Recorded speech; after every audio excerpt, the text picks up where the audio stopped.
हे थांब आपा 2 मिनिटं थांब, खाली उतरत साहेबांना.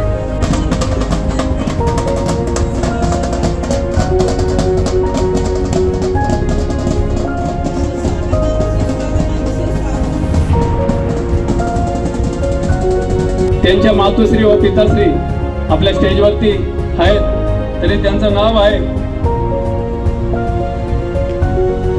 श्रीमती मंदाबाई मुरलीधर बदाने.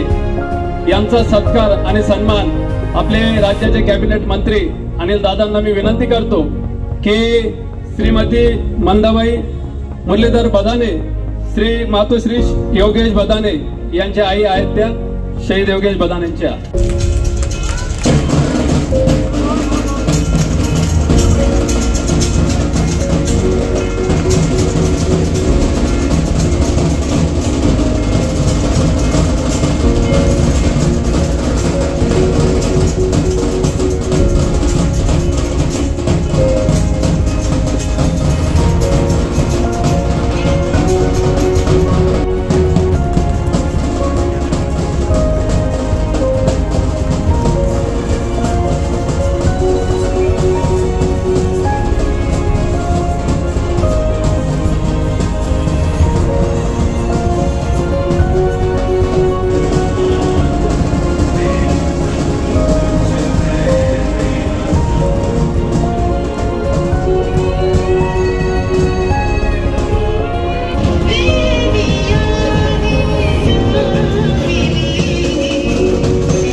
आणि जो वाकडं तिकडं लिहितो तो पत्रकार आपल्याला कधी आवडत नसतो. पण आपल्या राष्ट्रवादी काँग्रेस पक्षाच्या पदाधिकाऱ्यांकडनं, दीपककडनं, सगळ्यांकडनं, तुमच्याकडनं पत्रकारांचा सुद्धा या ठिकाणी सन्मान केला गेला. म्हणजे याचा अर्थ आपली इत्थंभूत माहिती शेवटच्या घटकापर्यंत पोहोचवण्याची ज्यांच्यावर चौथा स्तंभ म्हणून जबाबदारी असते, त्याही पत्रकारांचा जी सन्मान यात्रा अजितदादांनी काढली, तिच्या पावलावर पाऊल ठेवून आज तालुक्यातल्या पदाधिकाऱ्यांनी त्यांचा सुद्धा सन्मान या ठिकाणी केला. राष्ट्रवादी काँग्रेस पक्षाच्या जिल्हा अध्यक्षांनी संविधानाच्या बाबतीमध्ये गेल्या निवडणुकीमध्ये गेल्या 6 ते 7 महिन्यापासून अपप्रचार केला होता. आणि हा अपप्रचार करत असताना वारंवार राष्ट्रवादी काँग्रेस पक्ष किंवा युतीच्या नेत्यांच्या माध्यमातून जनतेपर्यंत सातत्याने सांगितलं जायचं, संविधान बदलणार, संविधान बदलणार. या स्वरूपाच्या ज्या वल्गना केल्या जायच्या, त्याला कुठेतरी आपण सर्वसामान्य व्यक्तीला समजवण्यामध्ये किंवा पटवण्यामध्ये कुठेतरी कमी पडलो, म्हणून कुठे ना कुठे आपल्याला थोडंसं अपयश आल्यासारखं वाटतंय. राष्ट्रवादी काँग्रेस पक्ष छत्रपती शिवाजी महाराजांच्या आदर्शाला डोळ्यासमोर ठेवून कार्य करत असतो.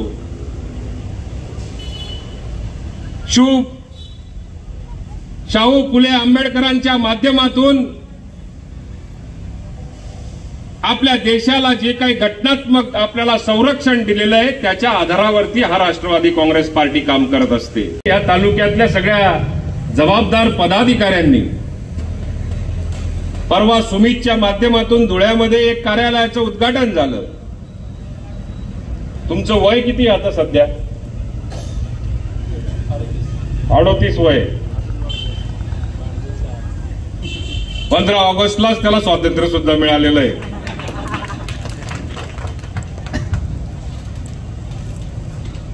पण 30-35 वर्षाच्या वयामध्ये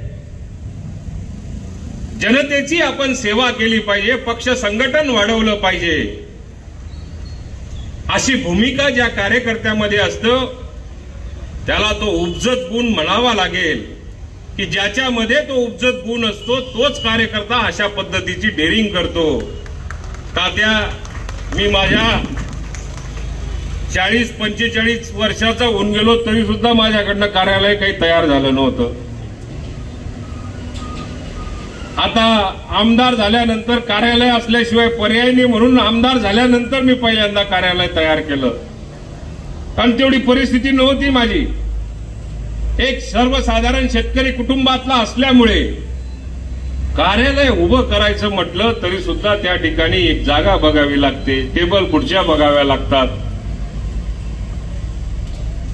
त्या ठिकाणी एखाद दोन आपल्याला सहकारी ठेवावे लागतात. 4 पेपर आणून त्या ठिकाणी वाचण्याकरता कार्यकर्त्यांची सोय बघावी लागते.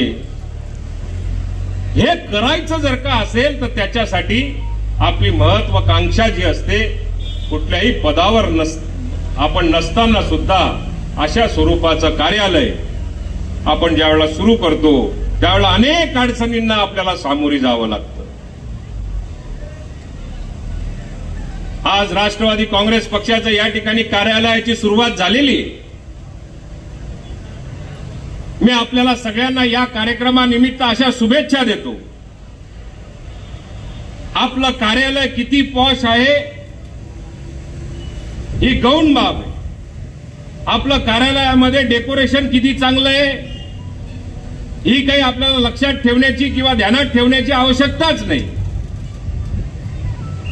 पण दोंडाईचा असेल, सिंदखेडा असेल किंवा परिसरातल्या कुठल्याही गावातून येणारा माणूस तालुक्यावर ज्यावेळी येतो त्यावेळेला मात्र या कार्यालयात गेल्यानंतर माझं काम होतं ही भावना त्या कार्यालयामध्ये ज्या दिवशी निर्माण होईल त्या दिवशी या कार्यालयाचा खऱ्या अर्थाने आपल्याला उपयोग होईल.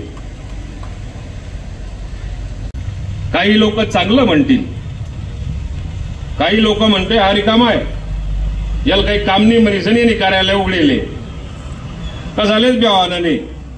आपलं कार्यालय म्हणून चालू देवानं.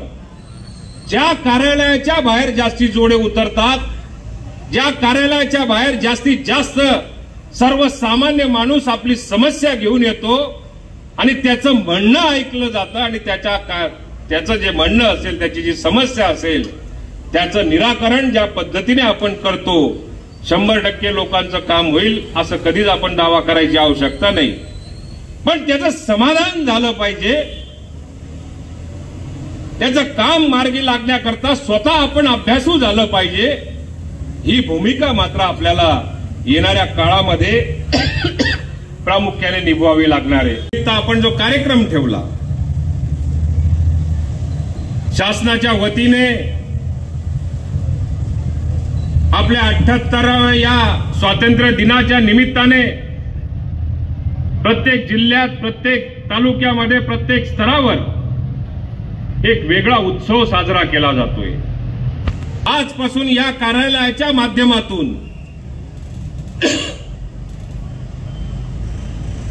जे काही महायुतीच्या माध्यमातून शासनाच्या स्तरावरून जे निर्णय घेतले गेलेले आहेत ते निर्णय मात्र या कार्यालयातून आपल्याला सर्वसामान्य जनतेला याचा फायदा होतो आहे किंवा नाही, होत नसेल तर का होत नाही, होत असेल तर त्याला करून दिलेला आहे याची जाणीव आपल्या कार्यकर्त्यांवर आजपासून ती जबाबदारी आलेली. आपले राष्ट्रीय अध्यक्ष आणि या राज्याचे उपमुख्यमंत्री अजितदादांनी ज्यावेळेला बजेटमध्ये मांडलं की प्रत्येक महिलेला 21 वयोगटापासून तर 65 वयोगटापर्यंत प्रत्येक महिलेला आपल्याला तिचं सबलीकरण करण्याच्या दृष्टिकोनातून, तिला सक्षम करण्याच्या दृष्टिकोनातून, तिचा सन्मान आणि तिचा स्वाभिमान या दोन्ही गोष्टी जागृत करण्याच्या दृष्टिकोनातून फार मोठा एक निर्णय राज्याच्या मुख्यमंत्री आणि दोन्ही उपमुख्यमंत्री आणि राज्य सरकारच्या माध्यमातून तो घेतला गेला. बऱ्याचदा तात्या ही एक अडचण असते. सिंदखेडा असेल, दोंडाईचा असेल, पार साक्री असेल, धुळे असेल, यांचा जास्तीत जास्त नात्या गोत्याचा संबंध जर का मी बघितला असेल माझ्या आयुष्यात तर तो आंबळनेरशी जास्त आहे. जशी ही 1500 रुपये प्रत्येक महिन्याला प्रत्येक भगिनीच्या खात्यामध्ये, आज मी नंदुरबारला मला काही भगिनी भेटल्या, कदाचित आपल्याही परिसरामध्ये ही वार्ता आपल्याला कदाचित आता येणाऱ्या 4-5 तासात मिळू शकते. नंदुरबारला काही भगिनी माझ्याकडे चालत आल्या आणि त्यांनी मला राखी बांधली. म्हणे दादा, रक्षाबंधन तर पुढे अजून, पण ही राखी याच्याकरता आम्ही बांधतोय की त्यांनी मला मोबाईल मधला मेसेजच दाखवला, 1500 रुपये 3000 रुपये आमच्या खात्यामध्ये आलेल्याचा.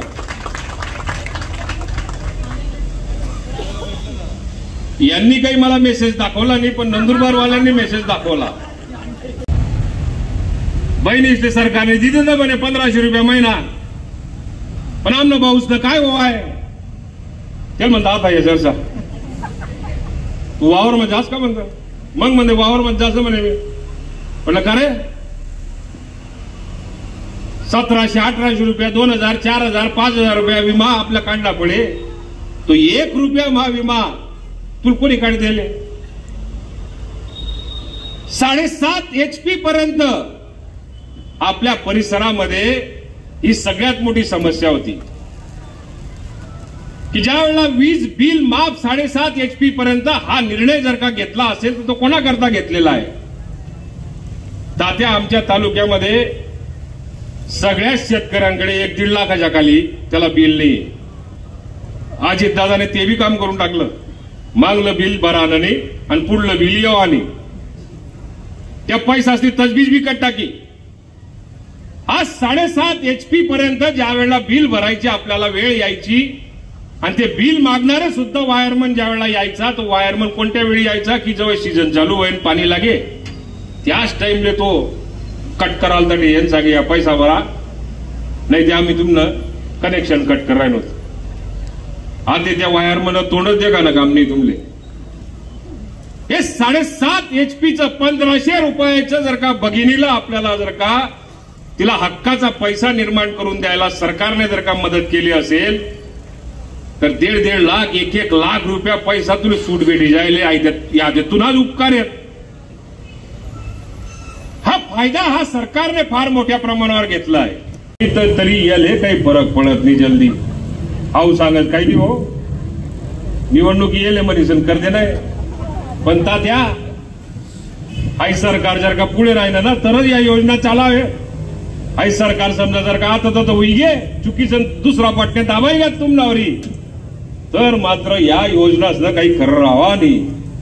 मी परत एकदा आपल्याला युवकांसाठी असतील, युवतींसाठी असतील, 21 वयापासून तर 65 वयापर्यंतच्या महिलांसाठी असेल, मुलगी जन्माला आल्यापासून तर तिचा अंतिम संस्कार संस्कार जोपर्यंत करत नाही तोपर्यंत शासनाने प्रत्येक भगिनीची या ठिकाणी जबाबदारी घेतलेली. एकदा तिचा जन्म झाला तर 18व्या वर्षापर्यंत तिला जवळपास 1,05,000 रुपये मिळणार आहे. मुलींना जर का शिक्षणाची आवड असेल, त्यांना कोणत्याही पोस्ट ग्रॅज्युएशन पर्यंत जायचं असेल तर शिक्षणाच्या माध्यमातून त्या मुलींना आज मोफत शिक्षण केलेलं आहे. तिकिटाचा जर का विचार केला तर अर्ध्या तिकिटामध्ये महिलांना प्रवास या ठिकाणी एसटी महामंडळ त्याच्यामध्ये प्रॉफिटमध्ये येऊन गेलेलं आहे. ही सुविधा आज शासनाच्या वतीने केलेली. पण महिला असतील, युवक असतील, युवती असतील, शेतकरी असतील, या सर्व घटकांना या सरकारने जो न्याय दिलेला आहे, तो जो न्याय दिलेला आहे तो न्याय मात्र आपल्याला सर्वसामान्य लोकांपर्यंत पोहोचवावं लागेल. आज तीच अपेक्षा राष्ट्रवादी काँग्रेस पक्षाच्या प्रत्येक कार्यकर्त्याकडनं, प्रत्येक पदाधिकाऱ्याकडनं या कार्यालयाच्या माध्यमातून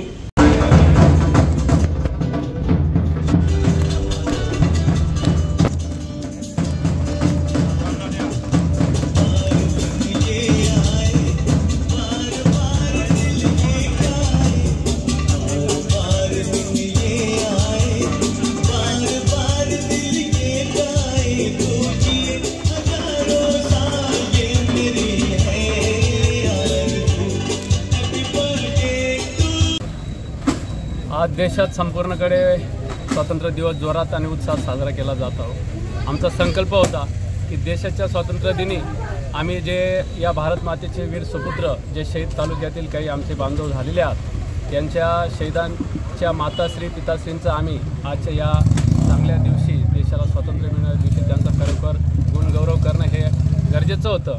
त्या अनुषंगाने आम्ही त्यांचा शहीदांचा गुणगौरव त्यांच्या मातोश्रींचा गुणगौरव त्यासोबत आम्ही आज आमच्या राष्ट्रवादी काँग्रेस पक्षाच्या तालुका कार्यालयाचं उद्घाटन देखील आज आम्ही माननीय मंत्री नामदार अनिलदादा पाटील साहेब यांच्या हस्ते केलं। त्यासोबत आम्ही जे तालुक्यात आणि जिल्ह्यात जे कायम जनतेचे विषय लावून धरतात, पत्रकार बांधव जनतेचे प्रश्नांसाठी अहोरात्र झडतात, अशा सर्व पत्रकार बांधवांचा सुद्धा देखील आजच्या या स्वातंत्र्य दिवशी सत्कार करण्याचा आम्ही ठाम केलेला होता। आजचा जो कार्यक्रम केला याच्यासाठी संपूर्ण या माझ्यासोबत राष्ट्रवादी काँग्रेस परिवार तसेच माझा वाढदिवससुद्धा त्यांनी मनापासून त्यांनी सर्वांनी तयारी केली आणि आज माझा वाढदिवससुद्धा साजरा केला। तरी मी या सर्व तालुक्याचे ज्यांनी मला शुभेच्छा दिल्या या सर्वांचं मी आज वाढदिवसाच्या निमित्ताने मी त्यांचेही आभार व्यक्त करतो की एक छोट्याशा कार्यकर्त्याला एक साधारण व्यक्ती शेतकरी कुटुंबातला माणसाला जर एवढं प्रेम जर भरभरून मंत्री महोदय इथे येऊन देऊन गेलेत त्यांच्या कायम ऋणी राहील आणि राष्ट्रवादी परिवाराचा सुद्धा ऋणी राहील। धन्यवाद।